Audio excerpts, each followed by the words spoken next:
Assalamualaikum warahmatullahi wabarakatuh. Perkenalkan, nama saya Firman Tesa Ramadan dengan NIM 200-110 dari kelas TPA.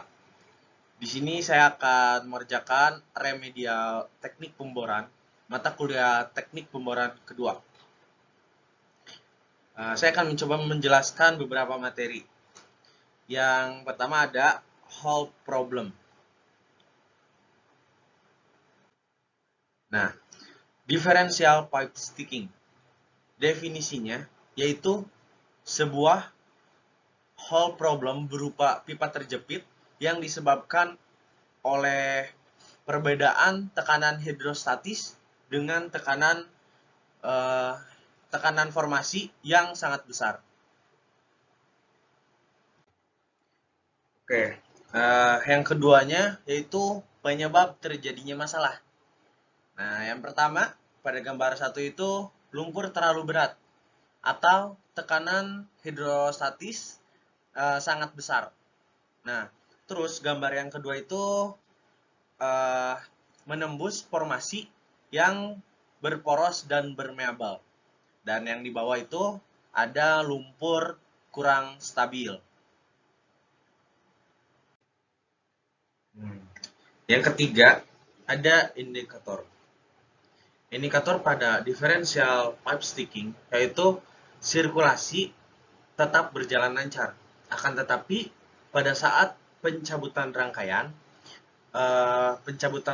pemboran sangat sulit atau stuck atau tidak bisa dicabut, serta volume lumpur pada mateng berkurang. Nah, yang keempat ada pencegahannya. Ya, untuk pencegahannya yang pertama, menggunakan tekanan hidrostatis yang tidak besar. Yang kedua, menjaga rangkaian pemboran agar tidak statis. Yang ketiga, menggunakan mud cake yang terlalu tebal. Yang tidak terlalu tebal. Nah, yang kelima ada penanganannya. Penanganan yang pertama, mengurangi perbedaan tekanan dengan cara mengurangi densitas lumpur. Yang kedua, menyemprotkan fluida organik untuk mengurangi ketebalan mud cake. Nah, sekarang ada case setting.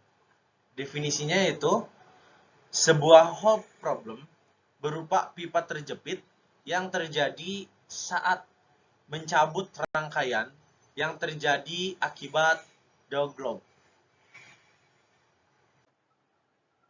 Nah, penyebab terjadinya masalah. Yang kedua, penyebab terjadinya masalah yaitu disebabkan pada saat lubang bor membelok secara mendadak atau terjadinya perubahan sudut pada lubang bor atau pipa perlahan melebihi 3 derajat per detik. Yang ketiga ada indikator, yaitu rangkaian tidak bisa diangkat, akan tetapi rangkaian masih bisa diputar serta tekanan pipa normal. Yang keempat ada pencegahan. Pencegahannya itu apabila terjadi kenaikan torsi yang diakibatkan oleh drill pipe ke dinding bor, ke dinding lubang bor, hentikan pemboran. Kemudian angkat string dan pasang string primer atau key-seat wiper. Nah, yang kelima ada penanganannya, yaitu jika pipa sudah terlanjur terjepit, putar pelan-pelan rangkaian pemboran dengan tensi yang minimum sampai rangkaian tersebut bisa dicabut.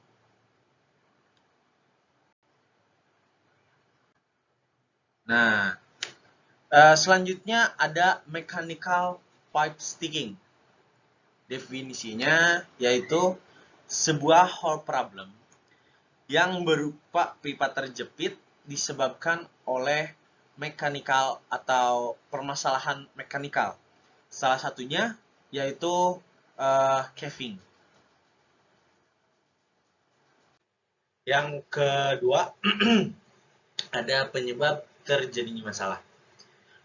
Ya, yaitu terjadinya kolaps pada casing. Terus ada menembus formasi batuan sel yang sangat sensitif pada air. Nah, yang ketiga ada indikator. Indikatornya yaitu torsi naik, ROP turun, terus selanjutnya pada saat pencabutan susah dicabut. Yang keempat ada pencegahan, yaitu menggunakan oil base mud atau oil emulsion mud. Terus yang kedua bisa juga dengan lumpur KCl polimer. Nah, yang kelima ada penanganannya. Penanganannya itu yang pertama mengaktifkan drill jar. Yang kedua ada menginjeksikan cairan organik bertujuan sebagai pelumas. Nah, di sini ada slogging atau caving. Definisinya merupakan suatu kondisi di mana dinding lubang bor runtuh. Nah, penyebab terjadinya masalah yaitu yang pertama ada karena tekanan overburden sangat besar atau tekanan formasi sangat besar. Terus yang kedua penyebabnya itu kecepatan lumpur di anulus terlalu besar. Nah, yang ketiga ada indikator. Indikatornya yaitu uh, bit bit bearing, terus ada torsi naik, terus perubahan sifat lumpur, terus tekanan pompa naik. Selanjutnya pencegahannya yaitu menggunakan densitas lumpur yang besar. Terus yang kedua ada menggunakan polymer mud. Terus yang ketiga menggunakan oil emulsion mud. Untuk penanganannya, yang pertama menaikkan densitas lumpur. Yang kedua, mud cake dipertebal. Baik, selanjutnya ada mud loss atau loss circulation. Definisinya yaitu sebuah kejadian di mana lumpur pemboran masuk ke dalam formasi yang disebabkan oleh tekanan hidrostatis melebihi gradien rekah formasi. Terus selanjutnya ada penyebab terjadinya masalah.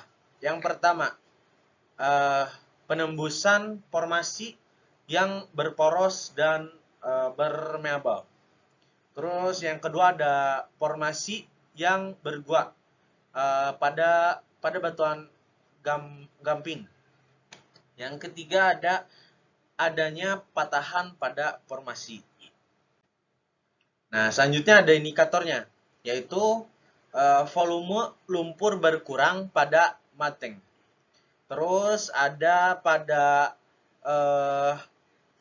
flow line atau letter line arus lumpurnya berkurang. Yang keempat ada pencegahan. Pencegahannya itu menggunakan lumpur yang ringan, terus tekanan pompanya rendah. Dan yang terakhir ada penanganannya. Penanganannya yaitu kurangi berat lumpur, terus kurangi tekanan pompa, terus menambah mud mud flake pada lumpur pemboran. Nah, selanjutnya ada swelling atau pengembangan sel. Definisinya yaitu suatu hole problem berupa pengembangan batuan sel yang disebabkan karena batuan sel bertemu dengan air. Nah, yang kedua ada penyebab terjadinya masalah, yaitu invasi mud filtrat ke dalam formasi akibat dari filtrasi lumpur pemboran. Nah, untuk indikatornya yaitu mengukur swelling pada sampel batuan sel. Nah, jika dari perhitungan itu batuan atau sampel tersebut sensitif pada air, kita bisa menyimpulkan bahwa pada formasi tersebut swelling dapat terjadi.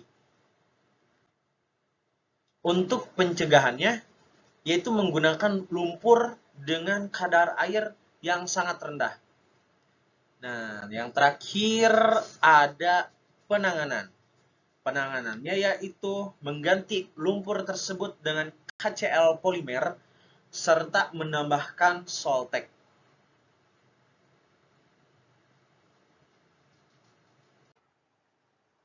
Nah, selanjutnya ada pore pressure. Ada abnormal pressure.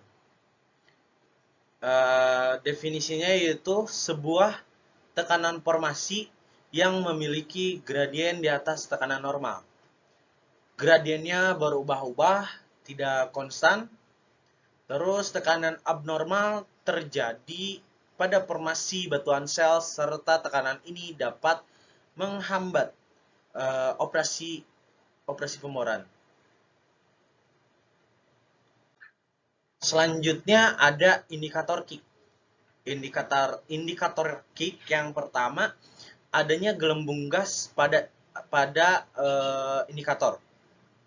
Terus yang kedua ada cutting berupa batuan sel.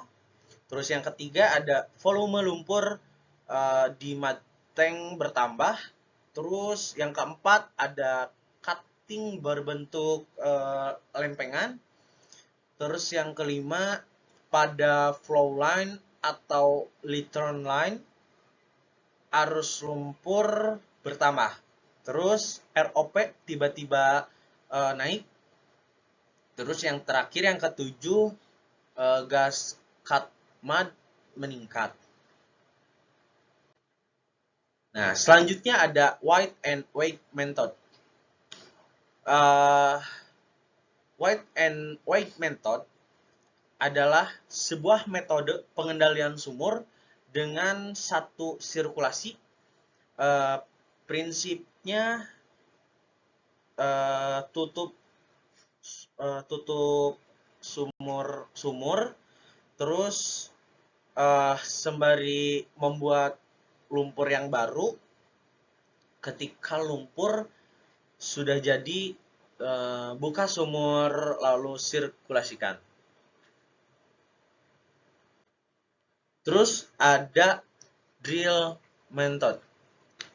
Drill method yaitu pengendalian kick dengan dua sirkulasi.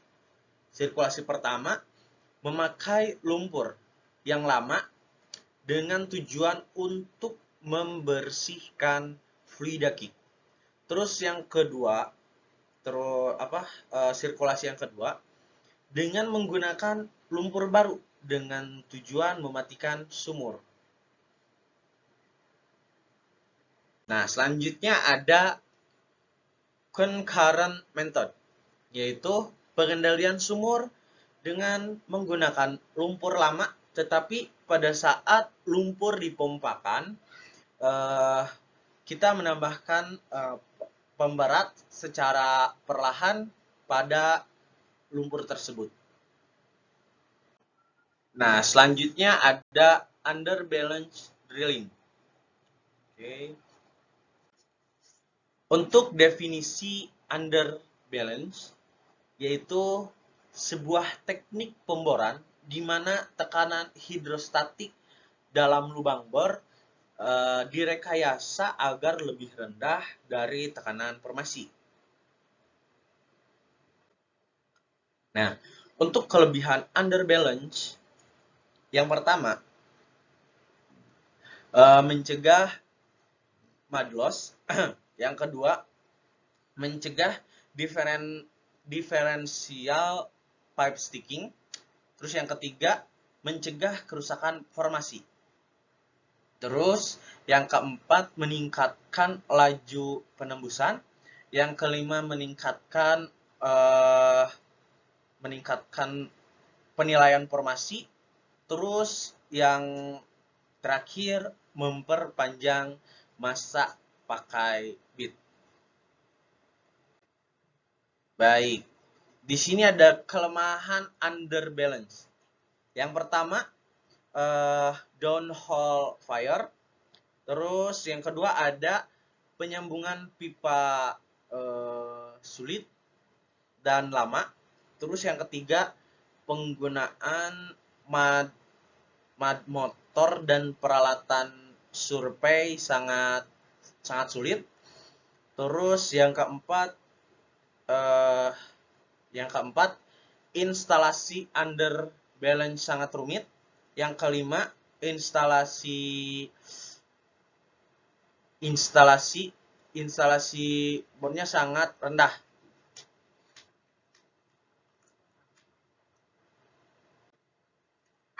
Nah, terus selanjutnya ada well kick. Di sini ada soal yang ditanyakan. Yang pertama ada densitas influx. Bisa dilihat untuk soal-soalnya ada di sebelah kiri. Terus pertanyaan keduanya yaitu berat mud baru. Terus yang ketiganya waktu untuk membuang kick. Nah, di sini saya hanya memperlihatkan pengerjaan soalnya seperti ini. Untuk densitas influx sebesar 3,31 pounds per